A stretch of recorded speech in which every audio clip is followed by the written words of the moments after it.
Hello दोस्तों, आपका स्वागत है अविनाश क्लासेस के हिंदी स्टेनो चैनल में। अब डिक्टेशन स्टार्ट होगा। स्टार्ट।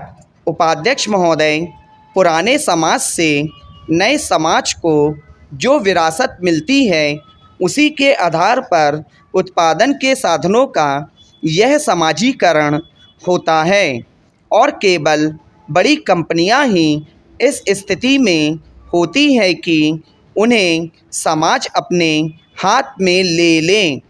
पूंजीवाद विकास ही उन्हें इसके लिए तैयार करता है।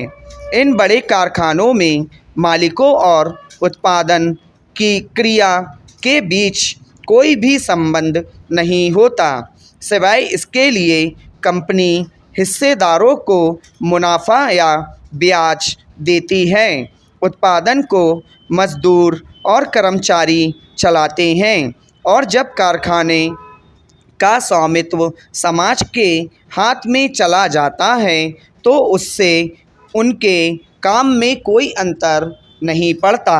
हाँ, उन मज़दूरों और कर्मचारियों के वेतन में अंतर अवश्य पड़ता है, क्योंकि जब उनका शोषण करने वाला कोई मालिक नहीं रहता इससे उनकी कार्य क्षमता में भी धीरे धीरे आश्चर्यजनक रूप से प्रगति होती है और वे अपने श्रम का उपयोग पूरी देशभक्ति के साथ करने लगते हैं। लेकिन क्रांति के अगले रोज ही हर एक को समाजवाद को मानने के लिए विवश नहीं किया जाता। अतः क्रांति का तत्कालिक परिणाम समाजवाद नहीं होता, ना ऐसे कभी हो सकता है। उससे मजदूर वर्ग को वह ताकत जरूर मिलती है और जब समस्त उत्पादन तथा वितरण समाजवादी आधार पर होने लगता है तभी समाजवाद की रचना पूरी होती है। पैरा समाजवादी आधार पर उत्पादन तथा वितरण का अर्थ है उन वस्तुओं का उत्पादन जो आम लोगों की ज़रूरतों की पूर्ति किए बिना। मसलन हमारे देश में लगभग 9 करोड़ मकानों की ज़रूरत है। करोड़ों के पास सर्दी में पर्याप्त क्या साधारण ऊनी कपड़े तक नहीं होते, पैर में जूते और जुराबें नहीं होती। अतः समाजवादी उत्पादन में सर्वप्रथम इन चीज़ों को प्रमुखता दी जाती है।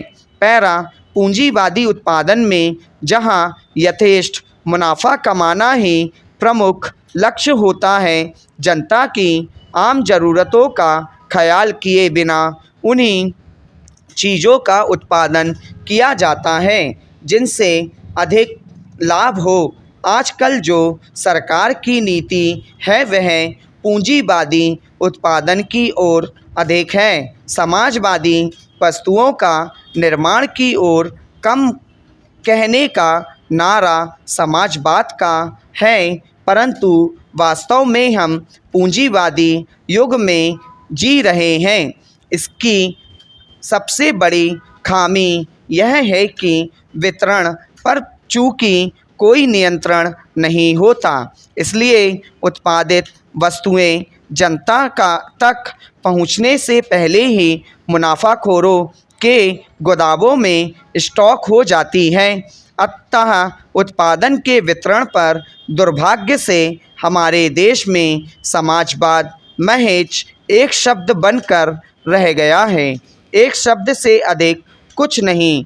तभी तो स्वतंत्रता प्राप्ति के 25 वर्ष बाद भी लोग समाजवाद के बारे में भ्रमित हैं। कभी माओ दिखाता है, कभी लेनिन, कभी नेहरू तो कभी लोहिया।